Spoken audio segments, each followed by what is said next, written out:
Most people won't normally cut up their Wisefab, so this is probably a unique opportunity for you.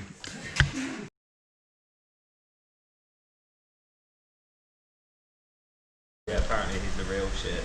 Well, again, it's another weekend and it's another couple of days until we go back to BDC, and we're still not quite ready. Last weekend we got the front alignment done. We managed to get the camber back even, the caster back even side to side. I think it's kind of in line with the car, but new camber looks kind of sick. That then just leaves us the rear to work on today.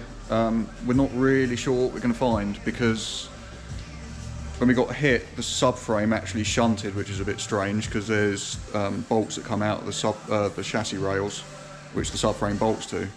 So that kind of means if the subframe's moved, we think the chassis moved at the rear as well as having folded at the front. And what we did at BDC was we moved some spaces from one side behind the wheels to the other to try and put the wheels back in the middle of the car where they should be. But even though we did that, we've still got some weird sort of misalignment thing where the wheel sticks out more on one side than the other. So we're going to even up the cambers because they're a little bit different still, check the toes, and then kind of see where the alignment of the front and rear wheels sits. Sad fitment. Even sadder fitment, but technically, on paper, this side measures okay. We can't figure out why. Failed porn star. Anyway. Swearing. Swearing, not allowed. Insulting people by accident, not allowed. We've discovered that this side is 20mm lower than the other side, which means there's something else wrong that we don't know about. So we're going to have a look at that in a minute as well, measure off the chassis rails to the ground. John's just using his wanky pipe to get some fuel in. Centre. Yeah, 135. Fucking love to. So I just do a clearance check though. You can basically fit a head under my tow bar. Nice.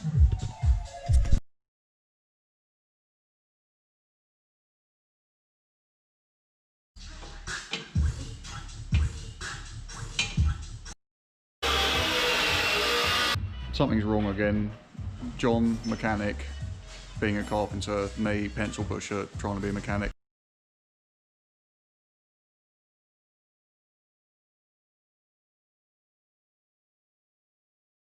This little bad boy has been giving up on life and bleeding everywhere. Some real surgery shit. Well, that was unfortunately eventful. Yeah, we had a jack failure and then the car basically tried to jump off a cliff. I ended up with an axle stand going straight into my rear tow arm, which wasn't bent previously, but now it is. So something else that we can straighten out. Meanwhile, crying about things like dropping a car off a jack, I'm just going to chuck some more of the good shit in there. I'm not sure if this qualifies for a medical licence.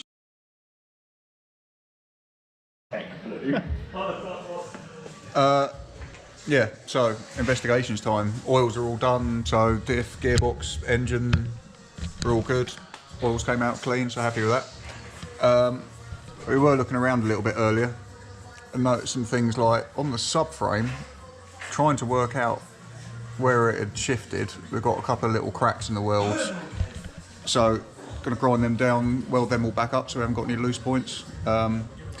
Don't think we can straighten the subframe, but the little gem that we did have was when our jack gave up and basically slipped and let the axle stand bend our rear tow rod.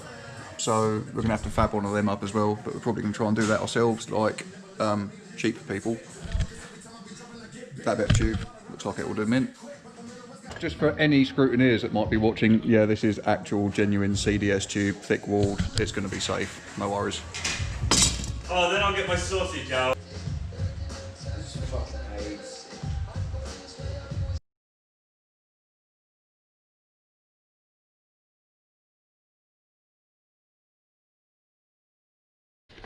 Investigation time. Most people won't normally cut up their Wisefab, so this is probably a unique opportunity for you. What we can see, don't know if you can see in there, we're trying to work out how far down the thread went into the end of the actual tie rod. But it looks, just about see, it's not really sleeved. 29.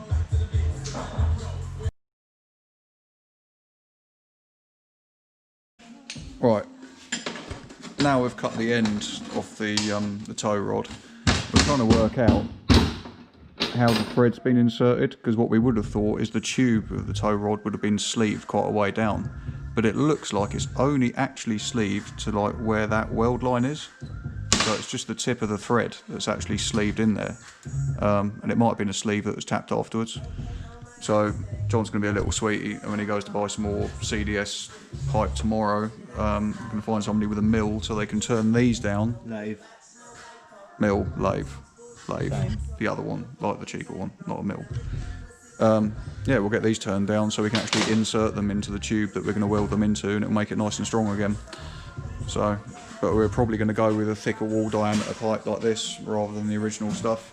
See if we can do one up on Wisefab. But none of this would have been necessary if the jack wasn't shit. Well, that's a healthy lesson for today. Don't make a post on Instagram saying that you've only just got to check the fluids and do the final alignment, because then what you'll do is break a bit of your suspension and have to completely refabricate it from scratch.